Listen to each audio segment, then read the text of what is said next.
आप सब लोगों को मेरा नमस्कार, सबको मेरा प्रणाम। हम सब लोग जानते हैं कि किस तरह से पिछले 1.5 साल से पूरी मानव जाति एक तरह से कोरोना की महामारी से पीड़ित है।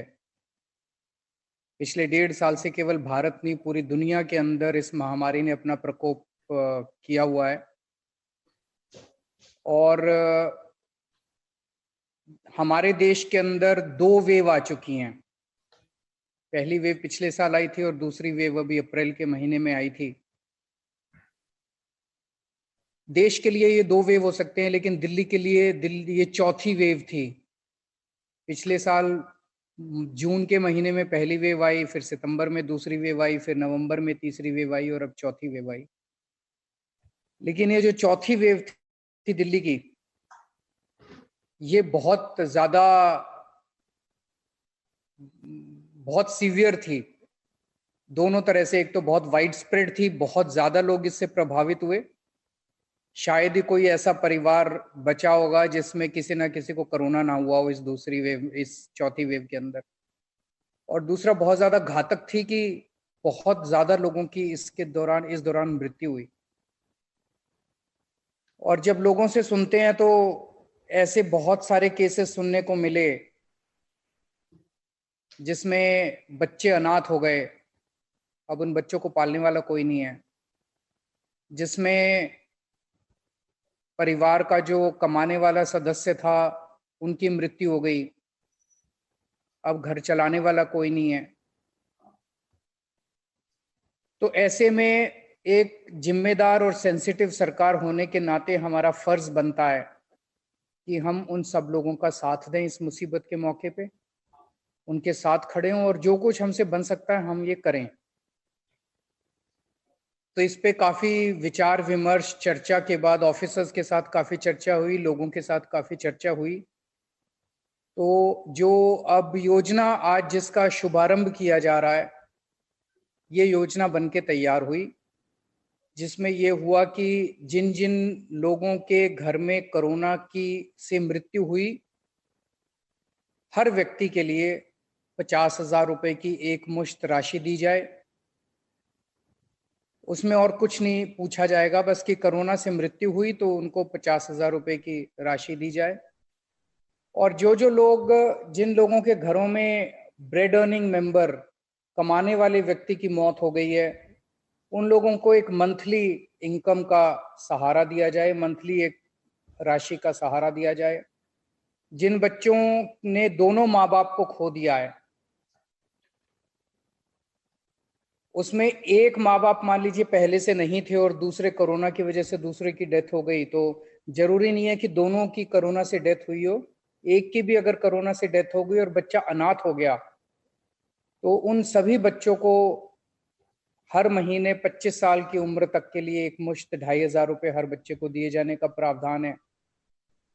तो इस तरह से सारी परिस्थितियां जो भी है उनको कवर करने की कोशिश की गई है कि किस किस परिस्थिति में लोगों को किस किस तरह की दिक्कत आ सकती है, और उन हर परिस्थिति को इसके अंदर शामिल करने की कोशिश की गई है। सभी किस्म के लोगों को सहायता पहुंचाने की कोशिश की गई है। आज इस पोर्टल का लॉन्च हो रहा है। अब 1-2 दिन के बाद से हमारे सरकार से, दिल्ली सरकार के रिप्रेजेंटेटिव्स, जिन लोगों की मौत हो गई, जिन लोगों के घर में कोरोना की वजह से डेथ हुई है, एक तो तरीका है कि वो खुद भी अप्लाई कर सकते हैं पोर्टल में, और दूसरा ये कि एक जिम्मेदार और सेंसिटिव सरकार होने के नाते हम इंतजार नहीं कर रहे कि लोग अप्लाई करेंगे। जिन जिन लोगों के घर में मौत हुई है, सबके घरों में दिल्ली सरकार का एक रिप्रेजेंटेटिव जाएगा और वो रिप्रेजेंटेटिव जाके उन लोगों से ये फॉर्म भरवाएगा और उन लोगों से रजिस्ट्रेशन करवाएगा। आज वो सब लोग जो जाएंगे वो भी आज इस सेशन में मौजूद हैं। आज मैं उन लोगों से स्पेशली कहना चाहता हूं कि जब आप उनके घरों में जाएंगे, आपको उनकी स्क्रूटिनी नहीं करनी है,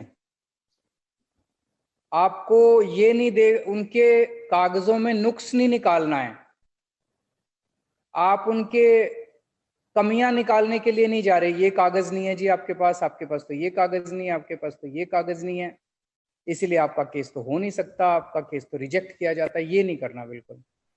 हम वहां पे उनका उनका काम करने जा रहे हैं उनके घर में, तो कुछ भी करके आपको ये करना है। जैसे मैंने बताया भी, कोरोना से अगर मौत हो गई, अब अगर कोरोना की वजह से डेथ हो गई तो उनको ये मुआवजा मिलना चाहिए। अगर उनके घर में किसी कागज की कमी है तो वो कागज बनवाने की जिम्मेदारी आपकी है, वो कागज बनवाने की जिम्मेदारी मेरी है, वो कागज बनवाने की जिम्मेदारी दिल्ली सरकार की है। वो सब आप नोट करके लाओगे। हम पूरी तरह से उस परिवार की मदद करेंगे, वो सारे कागज भी बनवाएंगे, रजिस्ट्रेशन भी करवाएंगे, फॉर्म भी भरवाएंगे और उनके घर में चेक भी पहुंचाएंगे। ये सारी जिम्मेदारी हमारी है। हमें उनके घर में जाके उनका काम करवाना है। हमें ये देखना है कि कैसे हम उन तक ये राशि पहुंचा सकें। हमें ये नहीं देखना है कि उनके कागजों में कमी क्या है। कमी बिल्कुल मत निकालना, वो ऑलरेडी बहुत दुखी परिवार हैं। आप उनके दुख के अंदर अगर जाके उनकी कमियां निकालोगे तो वो जले में नमक छिड़कने के जैसा होगा, कि एक तो उनके वैसे ही दुख हो रहा है, फिर उनको लगेगा यार ये दिल्ली सरकार ने स्कीम निकाली थी, हम तो इसमें भी एलिजिबल नहीं है, वो और दुखी करके आ जाएंगे हम उन लोगों को। ये बिल्कुल नहीं करना। आप उनके जाके बोलना, उनके घर में जाना, पहले सांत्वना देना उनको, उनके साथ बैठ के उनको उनका पूरा समझने की कोशिश करना, उनके परिवार की स्थिति समझने की, एक उनसे एक रिश्ता बनाने की कोशिश करना। उनको बोलना दिल्ली सरकार की तरफ से आए हैं, हमें मुख्यमंत्री जी ने पर्सनली भेजा है, आपकी जो भी चिंताएं हैं, जो भी वो हैं, हम उनको सबको दूर करने की कोशिश करेंगे। उनको एक ढाढ़स बंधाने की कोशिश करनी है। दूसरी चीज, जैसा मैंने कहा कि अगर किसी के घर में कोई मौत हो गई है, कमाने वाला चला गया है, बच्चे की पढ़ाई की दिक्कत हो गई है, तो हमें ये कोशिश भी करनी है कि ज्यादा से ज्यादा जल्दी से जल्दी इसको हम कोशिश करें कि उन तक ये राशि पहुंच सके। क्योंकि ज्यादा डिले करेंगे तो उनको ख्याल रखने वाला कोई नहीं है, उनके पास उनका कोई नहीं है। अगर बच्चे अनाथ हो गए हैं तो उनकी शिक्षा के ऊपर तुरंत एक तलवार लटक गई है, तो उनको कौन उनकी शिक्षा की जिम्मेदारी लेगा। तो हमें ये भी कोशिश करनी है कि इसको जल्दी से जल्दी और उन तक राशि ये पहुंचाई जाए। मुझे बेहद खुशी है कि इतना हम लोगों ने इतने कम समय के अंदर ये आज स्कीम लॉन्च कर दी है, और अब कोशिश हम सब मिलके करेंगे कि उन सब परिवारों को हम, मैं हमेशा कहता हूं कि दिल्ली के 2 करोड़ लोग हमारे एक परिवार की तरह हैं, और परिवार के लोगों को जिस जिसको भी ये दिक्कत हुई है, उन सब लोगों को हम मदद करने की कोशिश करें। नमस्कार।